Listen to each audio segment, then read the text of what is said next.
Vítám vás na bohoslužbě v Církvi bratrské na Smíchově.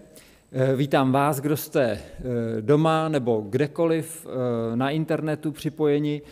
A také dneska vlastně poprvé tady by mohlo být teoreticky až 20 lidí, je nás tu 5,5 krát 2, tak se těším, že třeba pokud ty podmínky to dovolí do příště, takže se nás tady potká třeba i těch 20. No je to milé, jsem rád, že tady jste s námi, že nás tady je trošičku v sále a snad to bude, třeba se to nějakou atmosférou přenese k vám domů. Slyšeli jsme v tom preludiu, děkuji Danielovi, slyšeli jsme melodii písně Důvěru měj v Pána. Vstupujeme do adventu s touto písní Důvěru měj v Pána. A tak vítám vás, kdo byste o sobě hrdě vyznali, ano, důvěřuji Pánu, důvěřuji Bohu. Ale vlastně vítám i vás, kteří byste to tak hrdě neřekli, přemýšlíte, hledáte, váháte, řešíte, zápasíte nejrůznějším způsobem. Tak to je. V Bibli čteme krásnou větu, kterou mám rád. Spravedlivý, i kdyby 7krát padnul, opět povstane. A tak důvěru mějme v Pána. Tu píseň budeme zpívat později. Teď na začátek bohoslužby přečtu ze žalmu 130. Má duše vyhlíží panovníka víc než strážný jitro, když drží stráž kytru. Čekej, Izraeli, na Hospodina. U Hospodina je milosrdenství, hojné je u něho vykoupení. Má duše vyhlíží panovníka. Advent je čas vyhlížení. Vyhlížení toho, že Bůh splní to, co slíbil. Vzal jsem si kravatu, ono to asi není vidět, s motivem hodinek, jako kdy už je ten čas, vyhlížíme, kdy Bůh splní své slovo, svá zaslíbení. A také zapálíme první adventní svícni.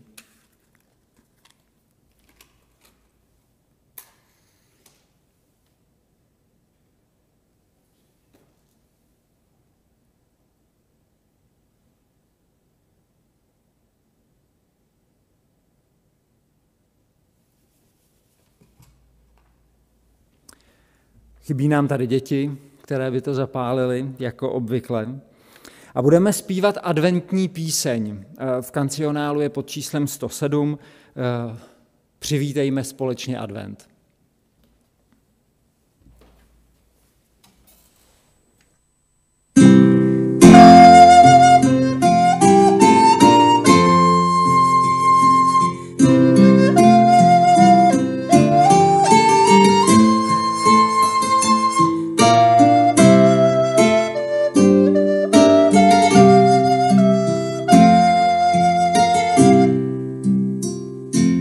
Yeah.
Modleme se.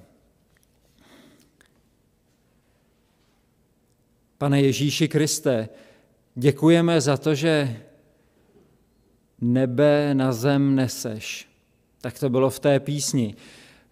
Svým příchodem, který si připomínáme, vstupujeme do adventní doby a máme před sebou týdny, kdy chceme znovu objevit. Toužím znovu objevit, znovu objevovat poklady tvého příchodu, splněných zaslíbení, toho, že jsi udělal to, co jsi slíbil a toho, že se smíme těšit na to, že splníš své sliby, které zůstaly ještě otevřené do budoucna. Vyhlížíme, Pane Ježíši, tvůj druhý příchod a s ním plnost tvého požehnání, tvé blízkosti. S tvou blízkostí je to úžasné. I když jsi přítomen, tak vždycky máme před sebou na co se těšit, že přijdeš ještě jinak, ještě blíž, ještě víc. Smiluj se, prosím, nad námi v tuto chvíli a děkujeme ti za to, že se můžeme společně takto k bohoslužbě setkávat. Mluv k nám, prosím.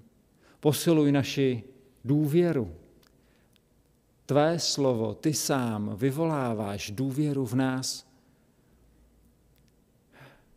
Smiluj se nad námi, prosím. Amen. Naslouchejme prvnímu textu ze dvou, které dnes budeme číst, delších úseků písma. Budu číst nyní z knihy proroka Izajáše z kapitoly 40. Je to od začátku prvních 11 veršů.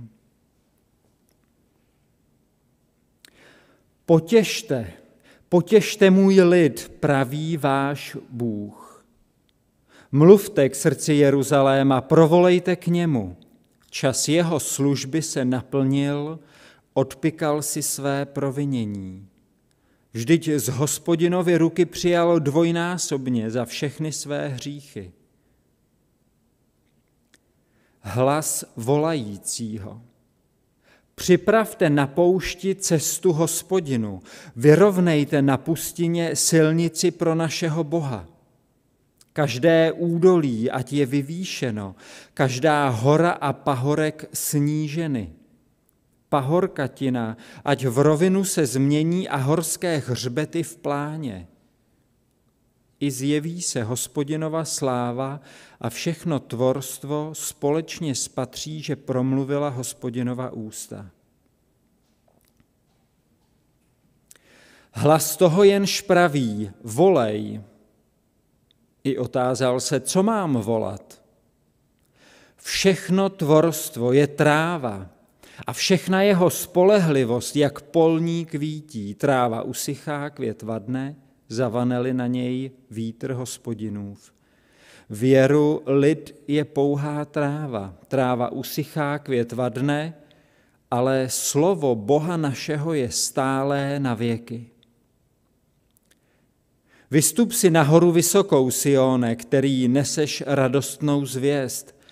Co nejvíc zesil svůj hlas, Jeruzaléme, který neseš radostnou zvěst, zesil jej, neboj se, řekni judským městům, hle váš Bůh, panovník Hospodin přichází s mocí, jeho paže se ujme vlády. Hle, svoji mzdu má sebou, u sebe svůj výdělek, jak pastýř pase své stádo. Beránky svou paží shromažďuje, v náručí je nosí, březí ovečky šetrně vede. Slyšeli jsme slovo Boží a nechme ho doznít v našich srdcích z tóny varhaní skladby stále ještě na motiv té písně Důvěřuj v Pána.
tak jsme si píseň mohli společně k tomu zaspívat.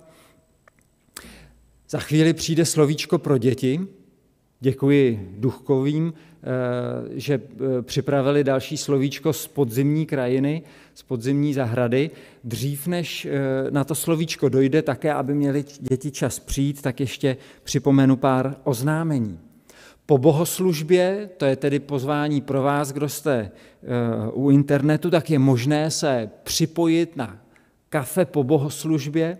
Ten odkaz je přímo pod oknem toho přímého přenosu, pokud to sledujete na stránkách cbsmíchov.cz, anebo je v oznámeních a bylo e-mailem, každopádně pokud nejste součástí našeho sboru a nějak jste se dostali zrovna do tohoto přenosu na stránkách YouTube, tak tam ten odkaz nikde po ruce nemáte, to je pravda. Dnes a zítra objednávejte pomůcky ke čtení Bible u Hanky Vysloužilové. V úterý se sejde celosborové staršovstvo. Ve čtvrtek si nenechte ujít biblickou hodinu, která otevře adventní cyklus nadepsaný Boží domov. Martin Najbrt otevře Bibli tam, kde se mluví o stanu a jeho duchovním významu pro nás. Tak chápu, že asi nikdo z nás nebydlí ve stanu a domov si se stanem zpravidla nespojujeme, ale čtěme Bibli. Biblická hodina bude živě vysílána ve čtvrtek v 18:30. Tak to tak v tom týdnu putuji až do soboty. Tato sobota je výjimečná tím, že se něco děje. Na půdě našeho sboru Jana Zelinková a Ondřej Staněk s radostí oznamují, že si udělí svátost manželství v sobotu 5.12. v kostele v Černošicích. Máme radost spolu s vámi a budeme na vás myslet. Ve středu 18. listopadu, tedy předminulou středu, Rada Církve bratrské zahájila v našem sboru mimořádnou vizitaci.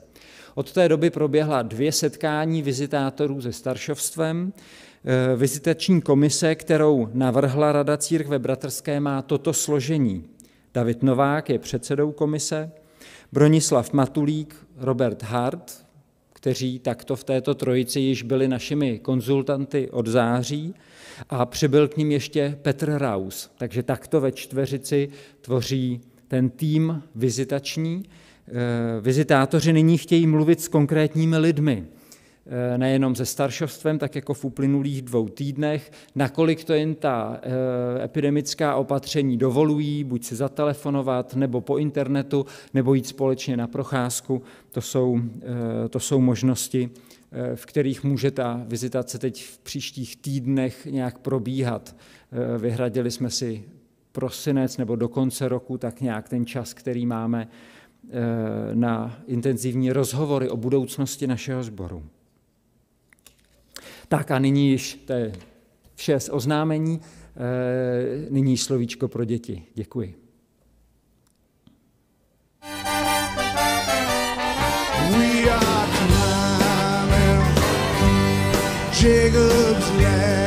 Ahoj děti.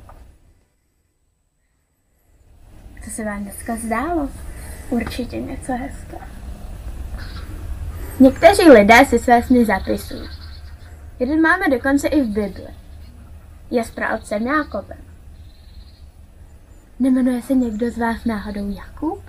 Já jich znám hned několik. Zdravíme všechny Jakuby. Příběh o Jákobovi si můžete přečíst v Genesis 28. Izák poslal svého syna Jákoba, aby si našel ženu u svého příbuzného Lábana.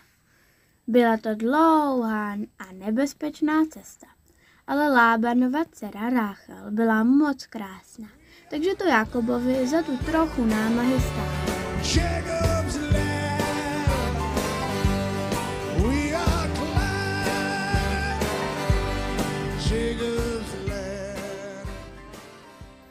Jednou, když už slunce zapadlo, ulehl, spal a zdal se mu tento sen.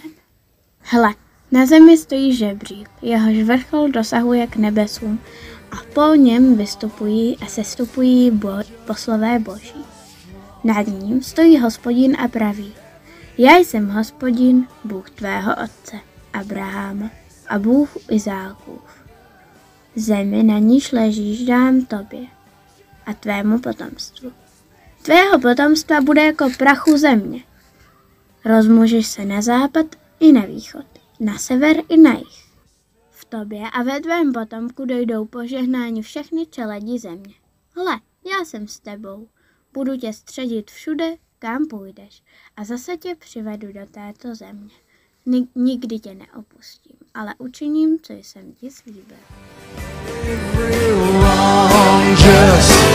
Just makes us stronger.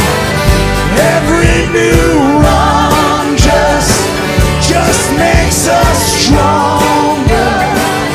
Every new wrong just makes us stronger. We are brother, sister.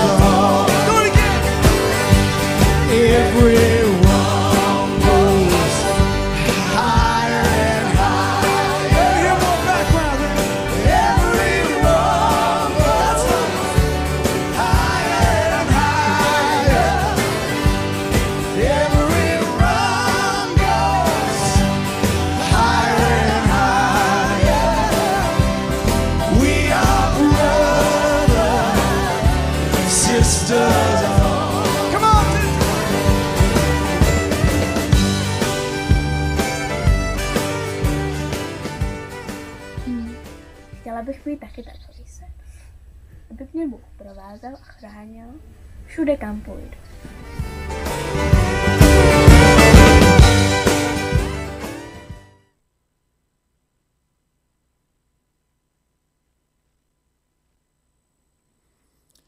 Hostem naší dnešní bohoslužby, který bude kázat, tak je bratislavský kazatel Daniel Pastyrčák.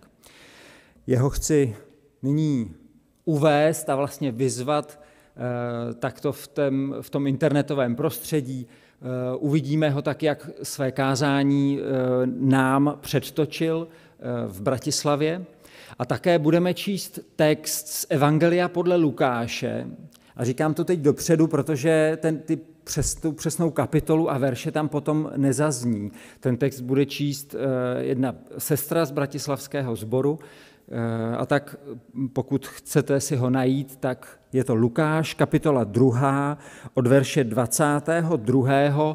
až do 38. Takže nyní již předávám slovo do Bratislavy Danielovi Pastyrčákovi, aby nás zde na Smíchově oslovil. Moji pražskí priatelia, sestry a bratia, veľmi som sa potešil pozvaniu od Honzu Valeša. Predstavoval som si tú peknú chvíľu, keď budem medzi vami tvárou v tvár. Doba, ktorú žijeme, je však plná nečakaných zvratov. Naše plány sa v okamihu menia v nič. Korona kráľuje, diktuje nám svoje podmienky, ktoré sme si neplánovali. A tak namiesto reálnej tváre vám môžem predložiť iba svoju hovoriacu hlavu na obrazovke počítaču. Taký je náš advent dnes. Budúcnosť si pred seba zvykneme stavať ako projekt. Projekt je budúcnosť, ktorú tvoríme podľa svojej vlastnej predstavy. Advent si neplánujeme. Prichádza sám.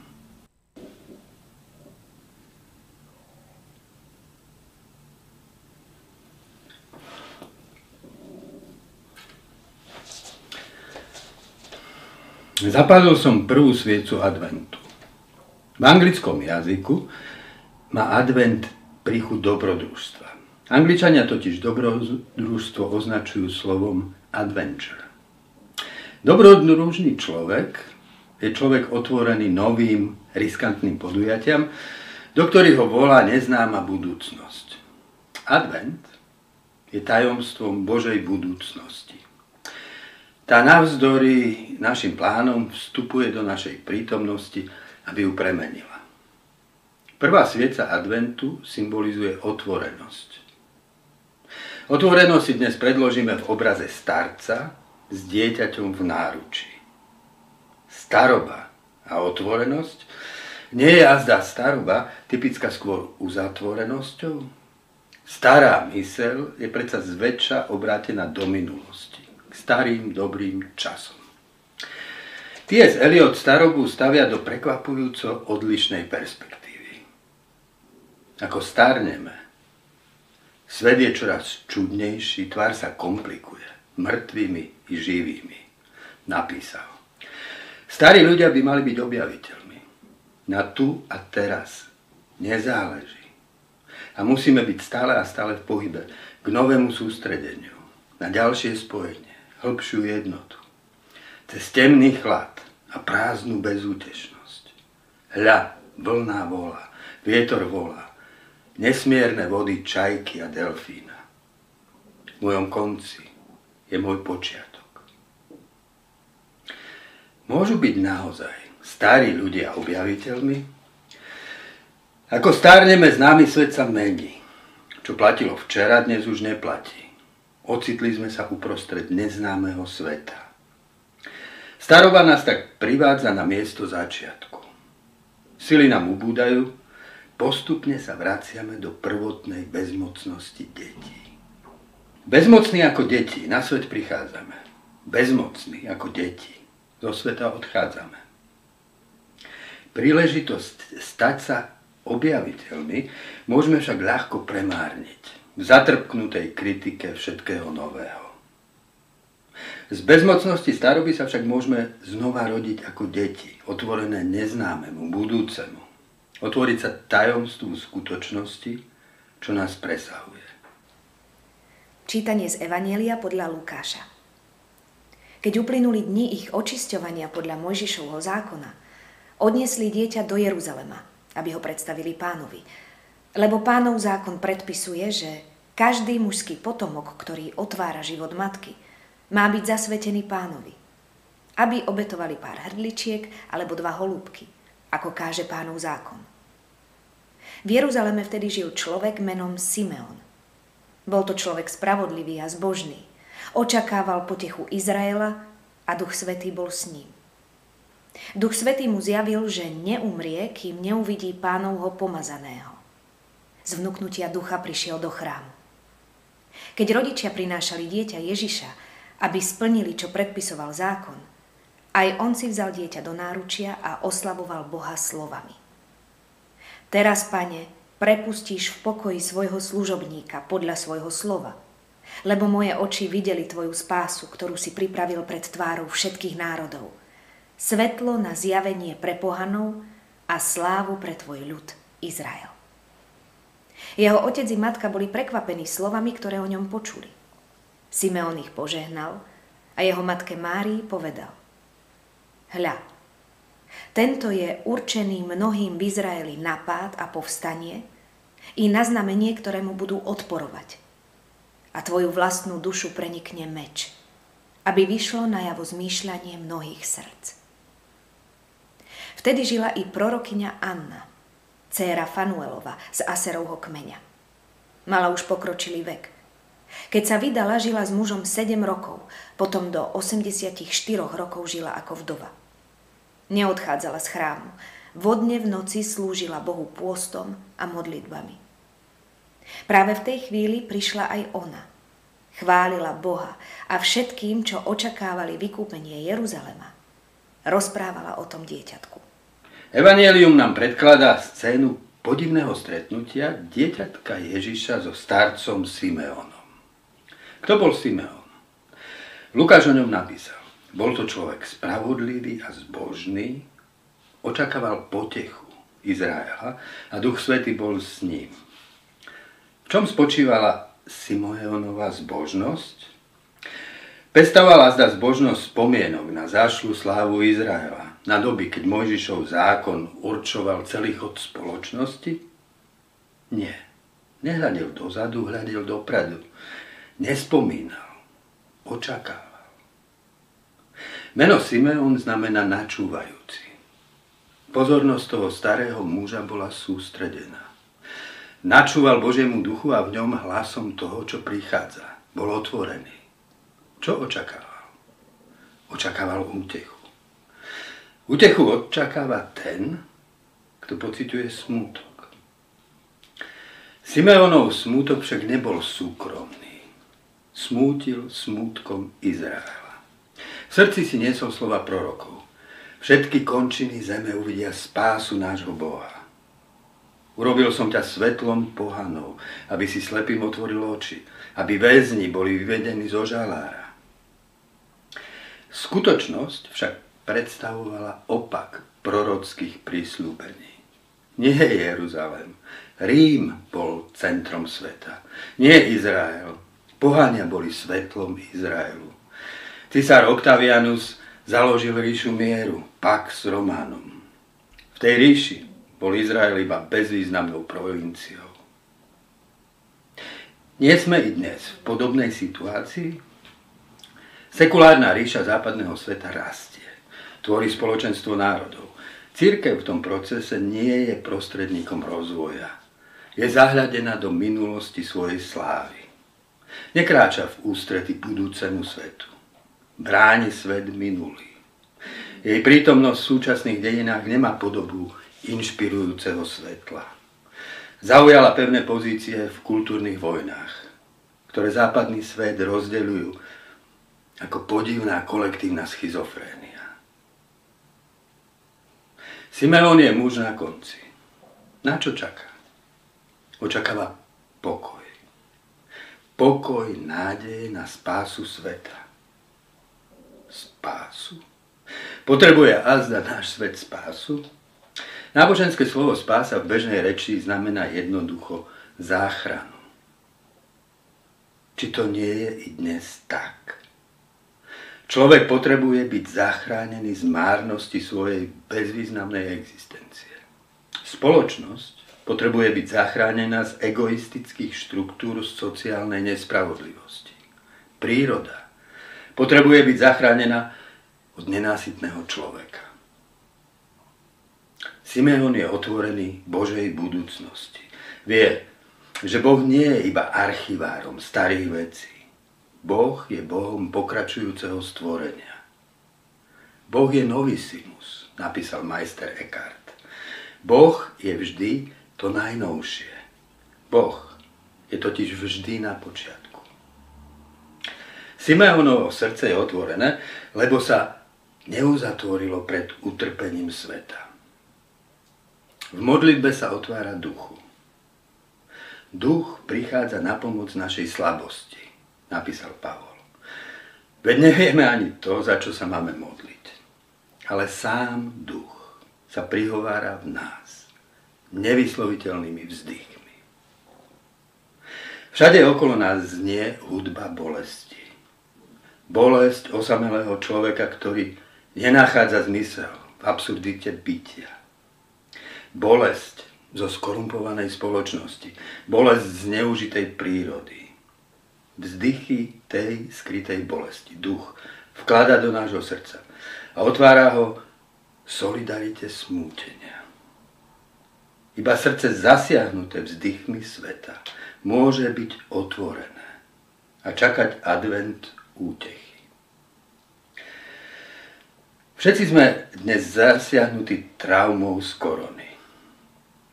Tú traumu môžeme premeniť v hnev. Hnev nás uzatvára do seba a rozdeľuje. Traumu však možno premeniť i na empatiu, vzájomnosť a otvoriť sa zodpovednosti jeden k druhému. Simeon prijal uistenie, že neumrie, kým neuzrie nádej. Tá nádej má mať podobu Božieho pomazaného. Kto je tým pomazaným? Bezmocné dieťa chudobných, bezvýznamných rodičov. Vidí v ňom azda Simeon toho, o ktorom Izaiáš napísal. On niesol naše bolesti. Jeho jazvami sme boli uzdravení. To dieťa uvoľní silu lásky, ktorá na sebe berie všetko roztrúsené utrpenie sveta a napokon v sebe spojí celý trpiaci svet. Pavel ho vo svojej vízii vidí takto, ako hlavu, v ktorej bude zjednotené všetko, na nebi i na zemi. K prekvapenej Márii pristúpi neznámy starec. Vezme dieťa do náručia a predniesie prorockú reč. Tú Simeonovú reč by sme mohli prehliadnúť ako okrasnú rétoriku, ktorá má dodať lesk Ježišovmu narodeniu. Mohli by sme, keby sa jeho slova tak podivne nevyplnili. Text Evanjelia vznikol v druhej polovici 1. storočia. Ježiš bol vtedy takmer neznámy. V priebehu storočí sa však stal postavou, ktorá hýbe dejinami. Cez to židovské dieťa sa Izrael naozaj stal svetlom pohanov. Rímska ríša zanikla. Na jej troskách povstávala západná civilizácia, formovaná tým, čo na svet prinieslo ono dieťa. Jozefa a Máriu do chrámu doviedla vernosť starému, poslušnosť Mojžišovmu zákonu. Zákon nariadoval očisťovanie matky, obrezanie narodeného chlapca a vykúpenie prvorodeného obetou. Nuž v chráme sa stretajú verní služobníci posvätného zákona. Pred tým zákonom je muž viac než žena. Ľudí ten zákon delí na čistých a nečistých. Simeon pohliadne do očí Márii a povie: aj tvojim srdcom prenikne meč. Tuší jazda, aké šokujúco nové budú veci, ktoré to dieťa prinesie pre budúci svet. Marek vo svojom evanjeliu napísal: jeho príbuzní prišli, aby ho odviedli, lebo hovorili, že sa pomiatol. Máriiným srdcom prenikol meč. Zapochybovala azda i ona, že jej syn Ježiš je normálny. Súhlasila i ona s tým, že sa pomiatol. Ak by bol Simeon žil a pozoroval Ježiša, aj jeho viera by prešla krízou. Tak ako sa to stalo Jánovi Krstiteľovi. I jeho premkla hlboká pochybnosť. Zo žalára, kde bol uväznený, poslal k Ježišovi poslov s otázkou: si to ty? Alebo máme čakať niekoho iného? Aj Simeonovým srdcom by bol prenikol meč. Videl by Ježiša, ktorý porušuje nariadenie o svätení šabatu. Jeho učeníci sa dopúšťajú rovnakého priestupku. Ježiš ich bráni trúfalou vetou. Človek nebol stvorený pre sobotu. Sobota bola stvorená pre človeka. Videl by, ako ruší náboženské tabu, prekračuje zakázané hranice, dotýka sa malomocných. Nechá, aby sa ho dotýkala žena s pochybnou povesťou a pomazala mu nohy olejom a vlasmi mu ich utierala. Zbožní učitelia zákona ho označia za žráča a pijana vína, priateľa colníkov a hriešnikov. To, čo Ježiš prináša do Simeonovho adventu, je nové. Tak nové, že by to azda Simeon ani nedokázal uniesť. Posledná do nášho príbehu vstupuje Anna. A jej meno je výrečné. Chanach znamená milosť. Nuž, nie iba muž. Muž a žena. Tu stoja ako prorocké postavy nádeje na milosť vtelenú v maličkom dieťatku. Keď sa to dieťa stane rabínom, vnesie do starej patriarchálnej kultúry nové pochopenie ženy. Lukáš si všimol, že medzi Ježišovými učeníkmi neboli iba muži, ale i ženy. Zaznamenali známy spor Márie a Marty. Marta sa sťažuje. Mária neplní tradičnú rolu ženy. Sedí medzi učeníkmi pri nohách majstra. Osvojila si postavenie, ktoré ženám nepatrí. Ježiš Máriu bráni. Vybrala si dobrý diel a ten nebude odňatý. Ježiš v spore so zákonníkmi objasní, že vo večnosti človek nebude mužom ani ženou. Bude podobný anielom v nebi. Duch nie je mužského ani ženského rodu. Boh nie je ani muž, ani žena. Ježiš problém toho nového, čo prináša, vyjadril vo výstižnom podobenstve. Nik nenalieva nové víno do starých vinných mechov, povedal. Lebo nové víno by potrhalo mechy. Nové víno treba naliať do nových mechov. Kto sa však napil starého, nemá chuť na nové. Povie si, staré je lepšie. Čo znamená advent pre nás dnes? Naši otcovia pod jarmom neslobody komunistického režimu čakali advent slobody. Niektorí sa ho dočkali. I keď neboli pripravení na problémy a výzvy, ktoré život slobodnej demokratickej spoločnosti prináša. Na čo čakáme my dnes? Je pre nás budúcnosť nepriateľom, ktorého sa bojíme a bránime svoje staré bašty? Alebo dokážeme byť v duchu otvorení prichádzajúcemu, v nádeji na to, kto tvorí všetko nové? 7. januára 2016 nás opustil otec Srholec. Posledné mesiace trávil v nemocnici. Blížil sa festival Pohoda. Tonko si veľmi prial zúčastniť sa, tak ako každý rok, na ekumenickej bohoslužbe. Prišli sme na spôsob, ako ho na pohodu dostať. Navštívili sme ho v nemocnici s kamerou. Tonko nás privítal v modrej pyžame, krehučký, no tvár mu žiarila. Láskavým hlasom sa prihovoril účastníkom pohodovej bohoslužby. V očiach sa mu chveli slzy. Choroba ho posunula zo stredu činorodosti, celkom na okraj života. Zberal sa na odchod, tak ako Simeon. Kam sa upierala jeho pozornosť? Bola celkom upriamená k budúcemu svetu. Nabádal mladých ľudí, aby usilovali o lepší svet. Miesto, na ktoré svojou smrťou odchádzal, a zrodenie budúceho sveta, ako by sa boli pred ním spájali v jedno. Vážení moji priatelia na Pohode, ja vás srdečne pozdravujem z oddelenia, kde mi pomáhajú vylízať sa a predĺžiť príkaz, ktorý som dostal ako rozkaz k odchodu, a oni bojujú o moje predĺženie. A na teraz, chvála Bohu, úspešne. Teším sa ešte z posledných dní, ktoré sú mi dané. Každý na izbe máme svoju šibenicu, kde do nás lejú lieky a zachraňujú nás.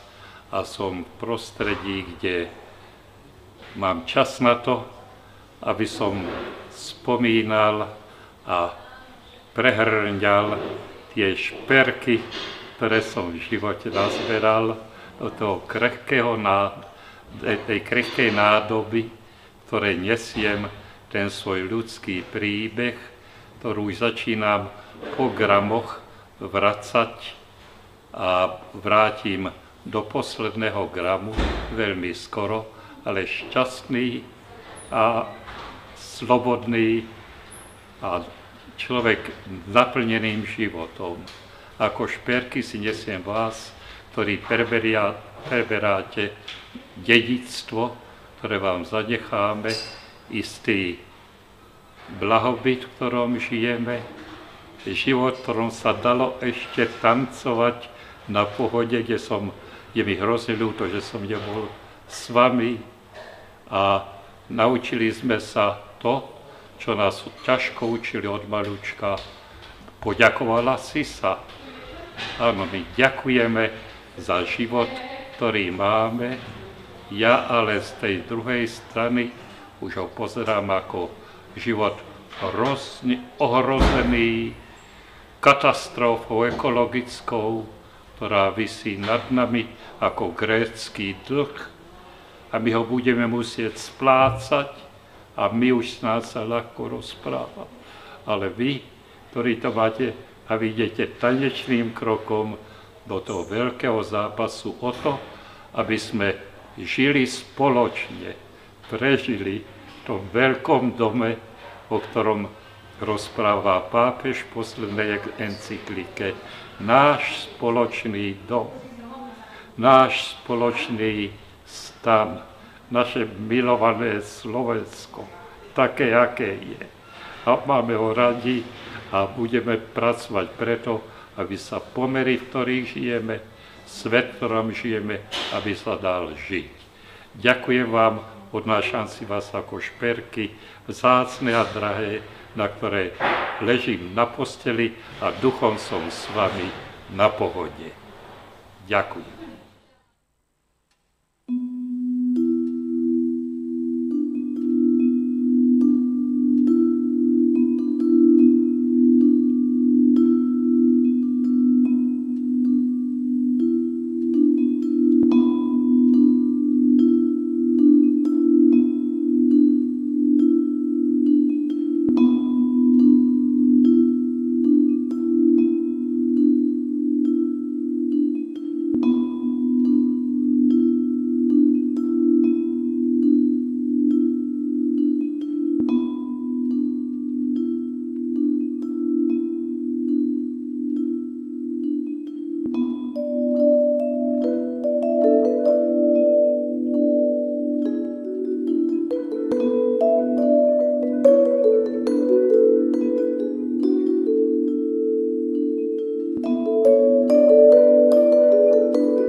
Životu, ktorý k nám prichádza nečakane. I životu, ku ktorému smerujeme vlastným úsilím. Nech Boh udelí požehnanie adventu. Děkujeme bratru Danielovi Pastyrčákovi za jeho kázání, za jeho poselství, tak jak ho připravil.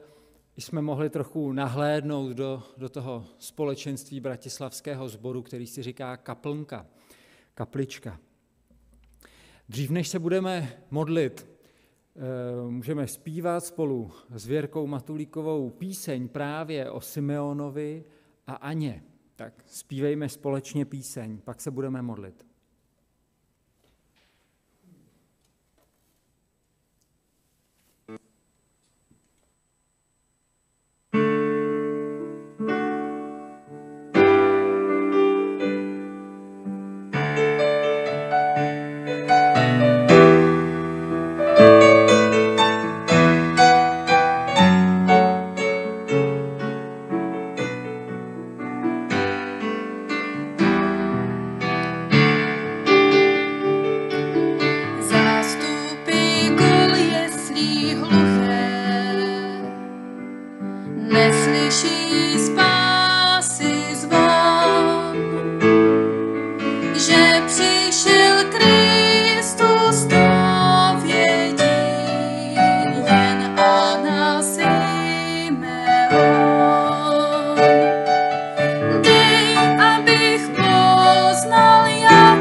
Modleme se.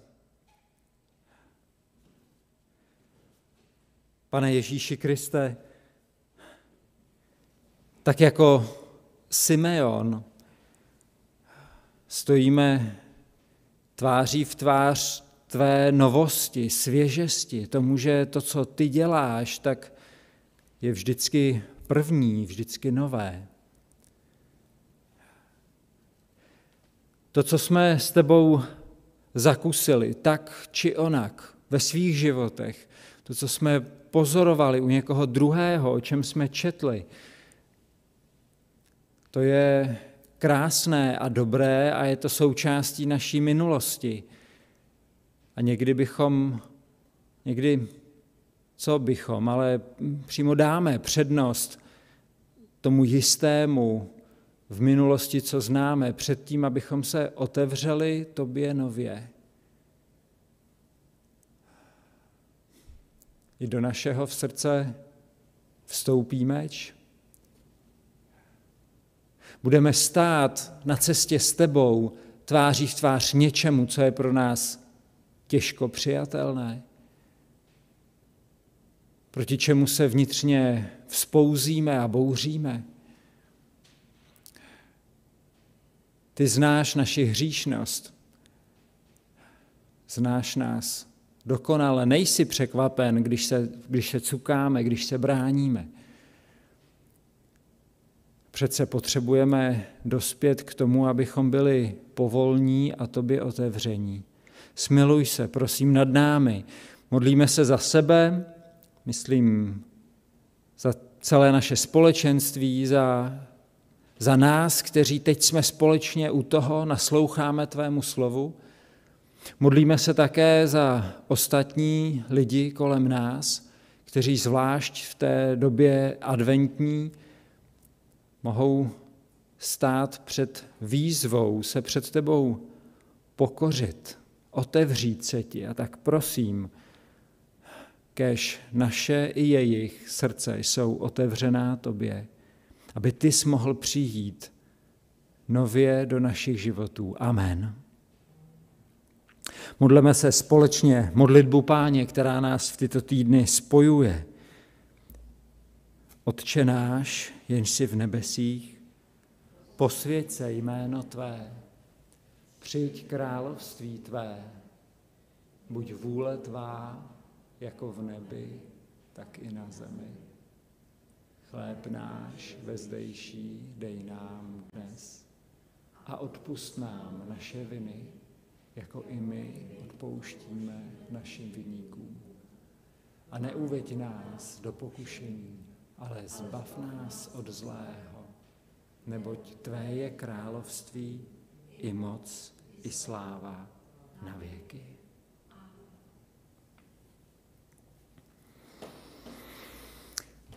Pokud jste si k modlitbě stoupli, jako my tady v sále, tak se můžete posadit.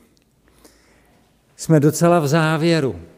Závěrečné požehnání, tím závěrečným požehnáním nám ještě poslouží bratr Daniel Pastyrčák a po něm naváže postludium inspirované tou písní, kterou jsme i tuto bohoslužbu začínali. A tak loučím se s vámi a pokusíme se to trefit správně. Ukažte mi, až budete připraveni na to, abychom tu bohoslužbu zakončili.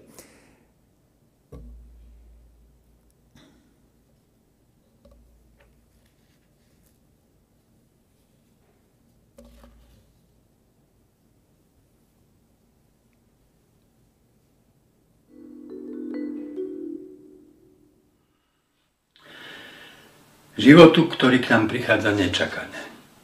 I životu, ku ktorému smerujeme vlastným úsilím. Nech Boh udelí požehnanie adventu. Nech ten, ktorý je, ktorý bol a ktorý prichádza, nech nám dá srdce otvorené, ako kvet otvorený slnku. Aby sme do toho, kým sme, prijali toho, kým ešte nie sme. A do smrteľného nechali vstupovať nesmrteľné. V mene Boha, ktorý je, ktorý bol a ktorý prichádza. Amen.